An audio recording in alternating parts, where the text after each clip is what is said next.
बार फिर स्वागत है आपका हमारे चैनल जे केमिक्स में। आज हम लोग करने वाले हैं बायोमॉलिक्यूल्स। तो पहला क्वेश्चन देखते हैं। इसके अलावा आप हमारे चैनल पर नए हो तो चैनल को सब्सक्राइब करें, साथ ही बेल आइकन दबाना ना भूलें।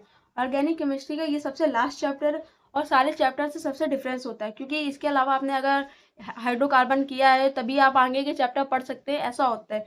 ये चैप्टर सेपरेट चैप्टर होता है बायोमॉलिक्यूल्स। इसमें आपने पहले का छूटा भी है तो इसको आप लोग कर सकते हैं। इसके अलावा इसमें आपको +8 मार्क्स कंफर्म होते हैं। हर साल इसमें 2 क्वेश्चन देखने के लिए मिलते हैं, तो ये चैप्टर आपके लिए काफी ज्यादा इंपॉर्टेंट है। तो स्टार्ट करते हैं हमारे पहले क्वेश्चन से। Which of the following is the correct structure of L fructose. यहाँ पे एल फ्रक्टोज को आपको करेक्ट स्ट्रक्चर बनाना है, तो आपको ग्लूकोज, फ्रक्टोज सारे स्ट्रक्चर आपको याद होने चाहिए।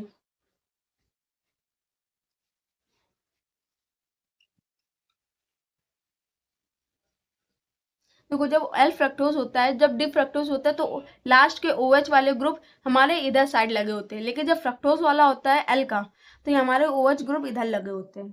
ठीक है, तो ये चीज केवल आपको याद रखनी है और स्ट्रक्चर आपके लिए सिंपल है। तो ये आपका होता है एल फ्रक्टोज का कंपाउंड।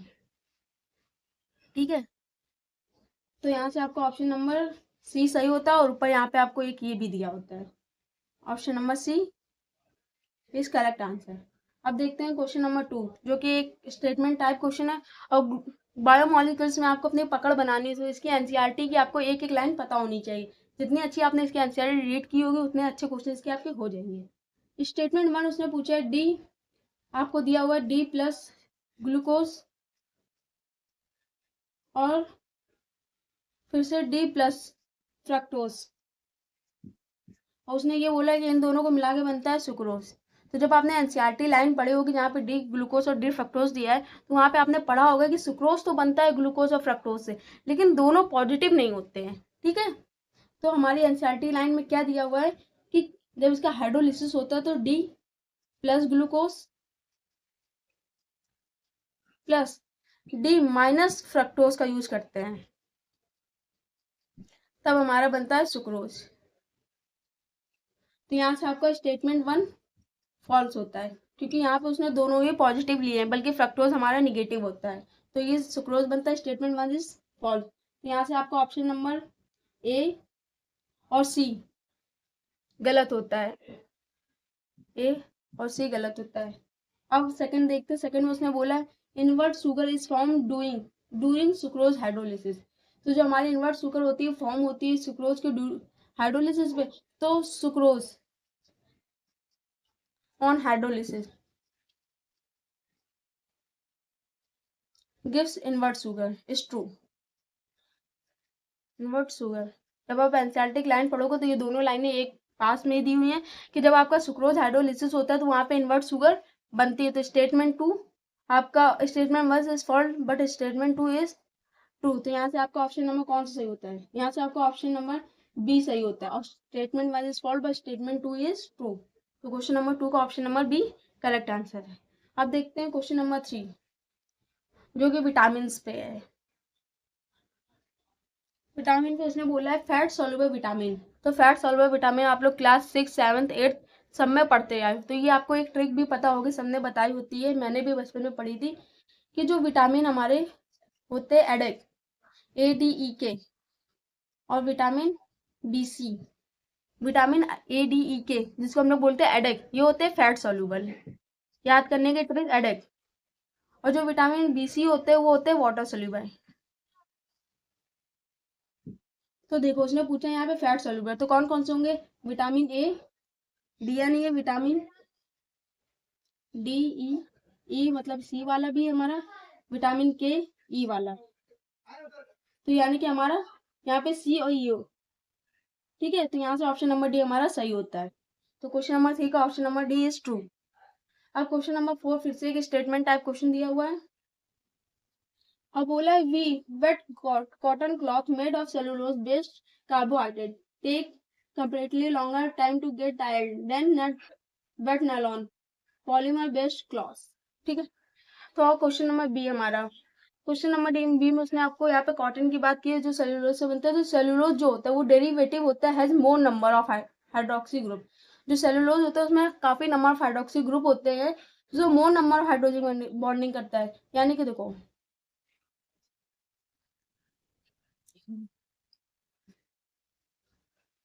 सेलुलोज जो आपका डेरिवेटिव होता है।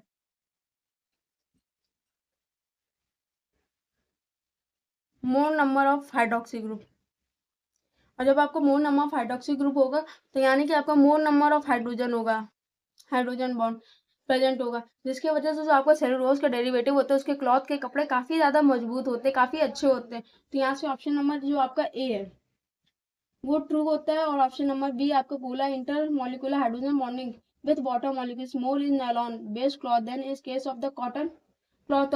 जो आपका बी है वो इनकरेक्ट है। Statement one is true but statement two is incorrect, तो ऑप्शन नंबर बी यहाँ से करेक्ट होता है आपका।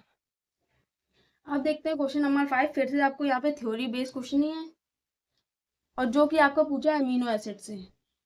ठीक है, तो बोला है उसने all naturally occupy amino acid except glycine content 1 calorie, तो उसने बोला सभी आपके नेचुरली अमीनो एसिड मतलब कैलोरी सेंटर रखते हैं, एक कैलोरी सेंटर लगता है ग्लाइसिन के अलावा। तो ऐसा नहीं है, आपने आइसोलेशन देखा होगा, आइसोल्यूसिन जो कि 2 कैलोरी सेंटर लगता है, इसके अलावा एक और है हिस्टोरिन वो भी 2 कैलोरी सेंटर रखता है। तो यहाँ से आपका पहला नंबर पहले ऐसे ही गलत हो गया। ठीक है, क्योंकि उसने बोला केवल ग्लाइसिन नहीं रखता, बाकी सब एक रखते हैं, लेकिन ऐसा नहीं है। आइसोल्यूशन आपके 2 कैलोरी सेंटर रखता है। फिर बी में उसने बोला है all naturally occupy amino acid are optically active, क्या सभी आपके ऑप्टिकली एक्टिव होते? तो नहीं, सबसे पहले ग्लाइसिन ही आता है जो कि ऑप्टिकली इनएक्टिव होता है, तो बी भी आपका इनकरेक्ट होता है। अब C glutamic acid is only amino acid that contains alpha COH group. उसने बोला जो ग्लूटामिक एसिड होता है वो केवल एक ही होता है जो अल्फा वो कार्बोक्सिलिक एसिड ग्रुप रखता है, तो नहीं, aspartic acid also contain COOH group. Okay, तो यहाँ से ऑप्शन नंबर सी भी गलत होता है, तो यहाँ से आप समझ गए होंगे, तो सही आपका लास्ट डी होगा। फिर भी देखते क्या हुआ है। Amino acid cysteine easily undergo dimerisation due to the presence of free HS group, तो सिस्टीन इजली डाइमराइज हो जाता है क्योंकि फ्री एचएस ऑफ ग्रुप, तो यहाँ से आपका डी वाला करेक्ट होता है, तो option number D is true. Question number 5 था, अब आता है क्वेश्चन नंबर 6। ठीक है, 6 में उसने बोला है tetrapeptide x on complete hydrolysis produced glycine. सबसे पहले उसने बोला यहाँ पे ग्लाइसिन, फिर एलानिन, वेलिन, ल्यूसिन इन इक्विमोलर प्रोपोर्शनल ईच, मतलब ये इक्विमोलर दिए हुए the number of tetrapeptide sequence, यहाँ पे हमको 4 ये दिए हुए हैं। ठीक है, और हमें टेट्रापेप्टाइड बनाना है। क्या बनाना है? टेट्रापेप्टाइड। तो हम लोग जब यहाँ पे परम्यूटेशन लगाते हैं, मैथ यहाँ पे यूज होती है PNC, जब उसको हम लोग लगाते हैं तो यहाँ पे हमारा 4 परम्यूटेशन बनता है। तो 4 का परम्यूटेशन आपको निकालना सिखाया होगा, 4 3 इंटू 2 इंटू 1, तो यहाँ आता है आपको 24। तो यहाँ से आपका ऑप्शन नंबर डी सही होता है। यहाँ पे सिंपली आपके मैथ लगे जो कि आपने PNC में पढ़ी होगी। जितने भी बच्चों ने मैथ में PNC पढ़ी होगी उनके लिए क्वेश्चन चुटकियों में हो गया होगा, अगर उन्होंने बायोमोलिक्यूल्स नहीं पढ़ा है फिर भी। अब क्वेश्चन नंबर 7 देखते हैं। क्वेश्चन नंबर 7 में उसने बोला identify the pair of reactant that upon reaction the elimination of HCl while give rise to dipeptide of Gly Ala. तो यहाँ पे आपको ग्लाइएला का डाइपेप्टाइड बताना है जो एलिमिनेशन होता है HCl से।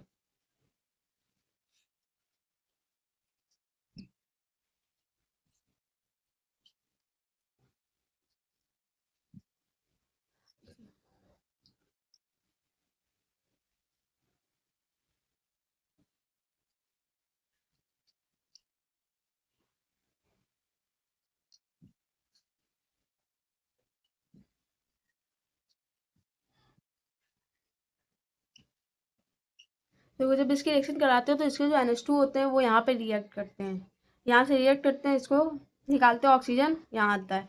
जब इसकी रिएक्शन होती है HCl से कराते हैं।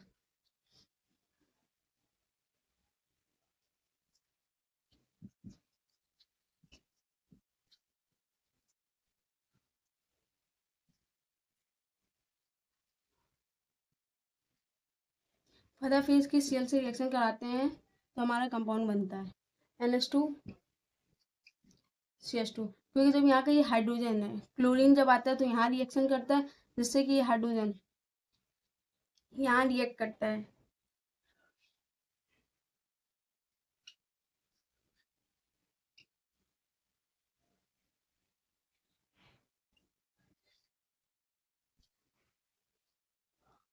और सारे प्रोडक्ट्स में HCl निकल जाता है, तो ये हमारा बनता है ग्लाइएला। तो अब आता है क्वेश्चन नंबर, हमारा क्वेश्चन नंबर 7 का ऑप्शन नंबर हमारे यहाँ पे ए सही होता है। अब आता है क्वेश्चन नंबर 8 और लास्ट क्वेश्चन बायोमोलिक्यूल्स का। तो इस लास्ट ईयर आपके अच्छे क्वेश्चन पूछे गए बायोमोलिक्यूल्स के, तो इसको काफ़ी अच्छे से करके जाइएगा आप सभी लोग। यहाँ पे भी आपको रिएक्शन पूछी गई है, ठीक है। जो CH3 का होल्ड वाइज एक आपको कंपाउंड दिया हुआ है, जिसमें आपको बताना है कि pH 2 लेते हैं और pH 10 लेते हैं तो हमारा क्या बनता है, ठीक है। तो सबसे पहले हम लोग इसकी कराते हैं।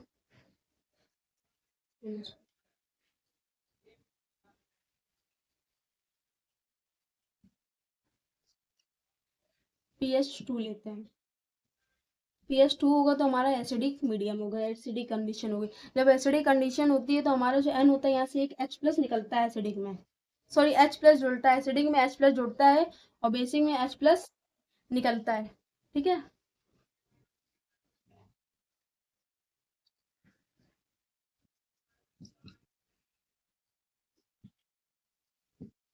ये आपका बनता है ए। उसके बाद सेकंड उसने बोला है कि आपको इसी को ही बेसिक लेना है, यानी कि pH 10, और जब pH 10 होता है तो बेसिक हो जाता है मीडियम, और जब बेसिक हो जाता है मीडियम तो बेसिक से H+ निकलता है, 3 CH2COO-। तो आपका ए ये है और बी ये बनता है। जब आपका एसिडिक होता है तो H+ आता है, जब बेसिक होता है तो H+ निकलता है। तो यहाँ से आपका कौन सा नंबर कंपाउंड सही होता है, देखिए यहाँ से आपका ऑप्शन नंबर ए सही होता है, ठीक है। तो क्वेश्चन नंबर 8 का option number A is true. यहाँ से आपके बायोमोल्स के सारे क्वेश्चन कंप्लीट होते हैं। नेक्स्ट आपको किस चैप्टर पे वीडियो चाहिए उसके लिए कमेंट बॉक्स में आग लगा डालिए।